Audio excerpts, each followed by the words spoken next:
Hi guys, in today's video we are going to be taking a look at some leaked gameplay footage of the new Wizard Zombie. Now lately we've had a ton of leaks for this character, including images of costumes and abilities, but this definitely tops them all. During this video I'll talk about the abilities, perks and character stats that the Wizard Zombie has. The footage you will see in this video was captured by NMGaming, so please go and check their channel out. They are the real wizard in this video. How they managed to access this stuff is beyond my little brain. As usual, just before we begin, remember to hit those like and subscribe buttons if you enjoy the content on this channel and want to help it grow. Anyway, let's get started. Now, first off, we're going to take a look at the thing I've been most excited to see, and that is the Wizard Zombie's abilities and attacks. Now, we saw some of these in the recent Valenbrains trailer, but never got a real insight into how they actually work in practice. Also, we never got to see what the potion ability did. So let's talk about the Wizard's primary weapon first. This attack has both a regular and secondary fire mode. The first one, as you can see, is a simple semi-automatic weapon, which means that you have to press the fire button each time you fire a projectile. This does 20 points of damage and goes up to 24 points of damage when you land a critical hit. From the looks of things, this attack has quite a large range and should probably be used in medium to long range engagements due to its slow fire rate. So that's the regular fire mode, but now we'll look at the secondary mode, and this is where things become really interesting.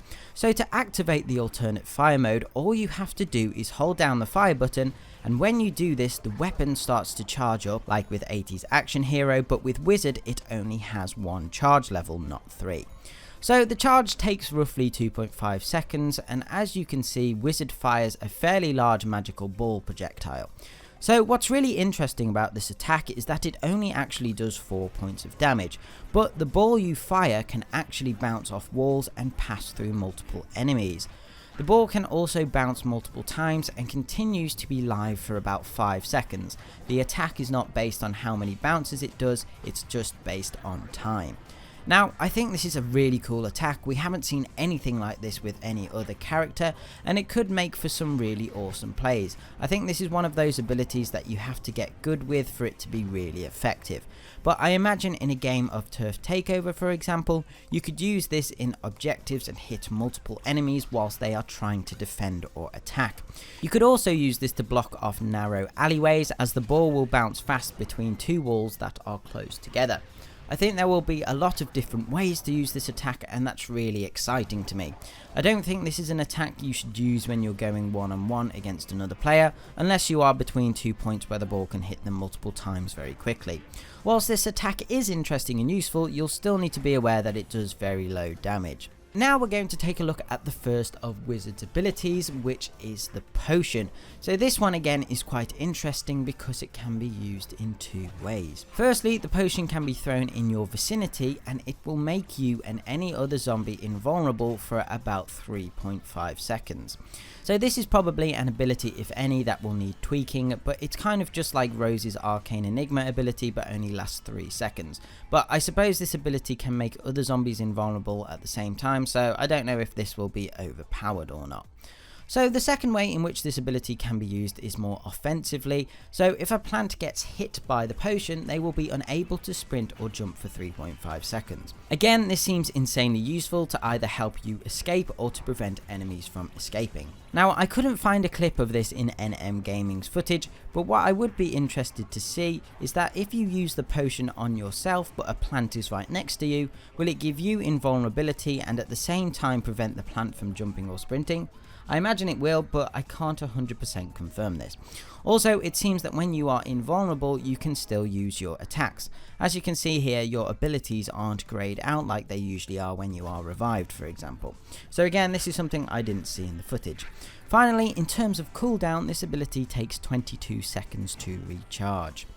The next ability is called Staff Slam, and this one's probably the most straightforward to explain, and it is a very powerful attack.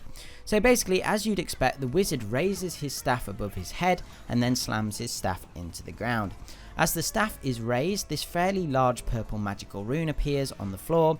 This is beneficial for both the player and enemy. It's useful for you to see whether your ability will hit an enemy, but it also tells the enemy if they are inside the radius, warning them to get out of there.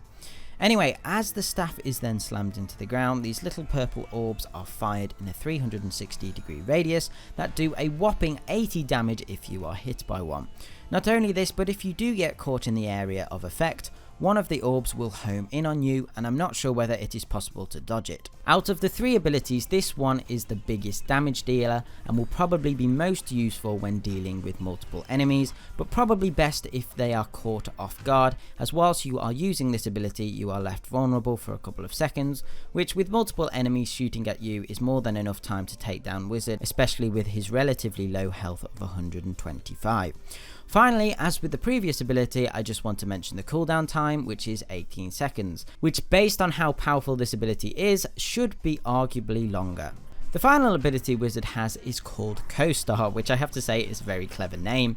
So this is another crazily powerful and unique ability. Basically, this ability allows the Wizard zombie to transform into a magical purple ball and can merge with any other zombie on your team, including other Wizard zombies as well as Deadbeard's Parrot, Engineer's Heavy Helper, and even AI zombies and individual space cadets on a space station, meaning you could have a space station with 4 cadets and 4 wizards on it at the same time, which sounds like the most annoying thing in the world, but this would be the entire enemy team in most game modes, so it would be pretty cool to be fighting the whole enemy team as this mega space station boss.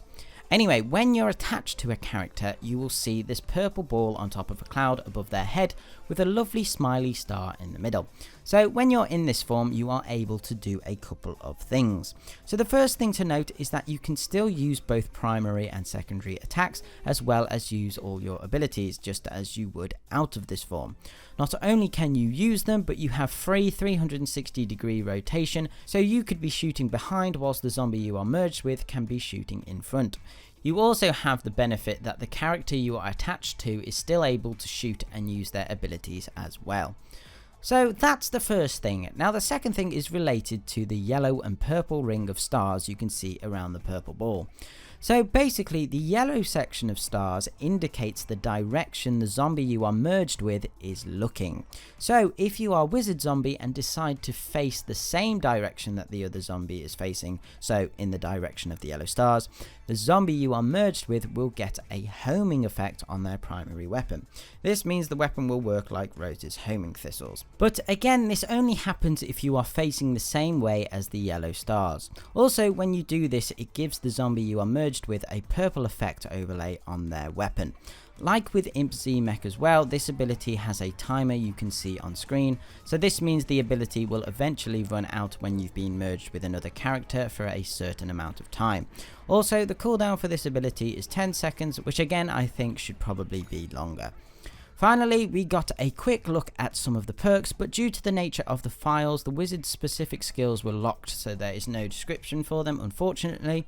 But for some of them, I think we can have an educated guess at. So I imagine VE-OSA might make it so when Staff Slam is used, it throws or levitates enemies into the air, and I think Elder Alchemist will probably make the potion ability last longer.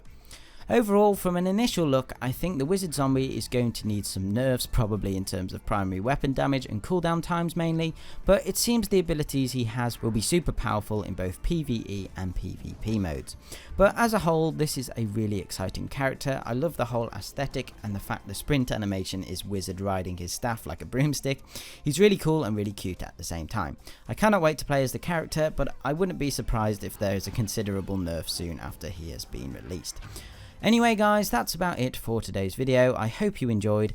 Let me know what your thoughts are about the Wizard Zombie in the comments below. Other than that, remember to subscribe and I shall see you in the next one. Okay, thanks guys. Bye.